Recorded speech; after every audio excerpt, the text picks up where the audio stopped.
സാധാരണ പല ബിസിനസ്സുകാരും ചലഞ്ച് അനുഭവിക്കുന്നത് ഒരു ബിസിനസ് സ്കെയിൽ ചെയ്യുന്ന സമയത്തായിരിക്കും. അന്ന സമയത്ത് കൈരളിക്ക് എന്തൊക്കെ ചലഞ്ചസ് ആയിരുന്നു ഉണ്ടായിരുന്നു? ഏറ്റവും വലിയ ചലഞ്ച് എന്താണെന്ന് വെച്ച് കഴിഞ്ഞാൽ, ഞാൻ നേരത്തെ പറഞ്ഞതുപോലെ 2005 ഞാൻ പഠിച്ചു വന്നു. ബിസിനസ്സിൽ ഇങ്ങനെ കാര്യങ്ങളെല്ലാം ചെയ്തുകൊണ്ടിരിക്കുമ്പോഴാണ് 2009 അനിയൻ്റെ ഒരു ആക്സിഡന്റ് ഉണ്ടാകുന്നത്. അത് വലിയൊരു ആക്സിഡന്റ് ആയിരുന്നു. അവൻ ആക്ച്വലി അവനൊരു നാഷണൽ ബോക്സറാണ്. നോമ്പിന്റെ സമയമായിരുന്നു. നോമ്പെടുത്തിട്ട് അവൻ ഇടുക്കിയിൽ ബോക്സിംഗ് കോമ്പറ്റീഷന് പോയി. അവിടുന്ന് കോച്ചിന്റെ കൂടെ തിരിച്ചു വരുമ്പം അന്ന് ഫൈനൽ കഴിഞ്ഞ് ഫൈനലിൽ തോറ്റു. പക്ഷെ എന്നിരുന്നാലും അത് കഴിഞ്ഞ് തിരിച്ചു വരുന്ന വഴി പുലർച്ചെ കാർ ആക്സിഡന്റ് ആവുകയാണ് ചെയ്തത്. കാർ ഒരുപാട് പ്രാവശ്യം മറിഞ്ഞ് അവന് സ്പൈൻ ഇഞ്ചുറി വന്നു. C7 spine ഇഞ്ചുറിയാണ്.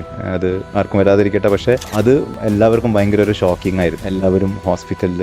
ഞാൻ പിന്നെ ഒരുപാട് കാലം കോഴിക്കോട് ബേബിയിൽ അവിടെ ആയിരുന്ന സർജറി കാര്യങ്ങൾ. അവിടുന്ന് പിന്നെ വെല്ലൂരിലേക്ക് ഷിഫ്റ്റ് ചെയ്തു. ഒരു വർഷത്തോളം വെല്ലൂര്. അതും അവൻ ഡിഗ്രി ഫസ്റ്റ് ഇയർ പഠിക്കുന്നു, ചെറിയ പ്രായം. അത് ഭയങ്കര ഒരു വിഷമമായിരുന്നു. അത് ഫാദറിനാണെങ്കിലും ഫാമിലിക്കാണെങ്കിലും എല്ലാവർക്കും പേഴ്സണലി ഭയങ്കര ഒരു വിഷമമായിട്ടുള്ളൊരു സംഗതിയായിരുന്നു. പക്ഷേ ദൈവം അനുഗ്രഹിച്ച് അവന് ഭയങ്കര കോൺഫിഡൻ്റ് ഉള്ള ഒരു വ്യക്തി ആയതുകൊണ്ടും അത് ഉൾക്കൊണ്ടു. ഞാൻ സ്പൈൻ ഇഞ്ചേർഡ് ആണ്, എനിക്ക് നടക്കാൻ ബുദ്ധിമുട്ടാണ്, വീൽ ചെയർ ആയിരിക്കും, അതൊക്കെ മനസ്സിലാക്കി. പക്ഷെ അവിടെ ഒന്നും തോറ്റു കൊടുക്കാതെ അവൻ മുന്നോട്ട് വന്ന് ഈവൻ ഇപ്പം സ്കൈ ജമ്പ് ചെയ്തു, സ്കൂബ ഡൈവ് ചെയ്തു, ഡെയിലി വർക്കൗട്ട് ചെയ്യുന്നുണ്ട്. അതൊക്കെ ഭയങ്കര ആക്റ്റീവ്. അതൊക്കെ നമുക്ക് ഭയങ്കര സന്തോഷം. പിന്നെ അതൊരു പോസിറ്റീവാണ്.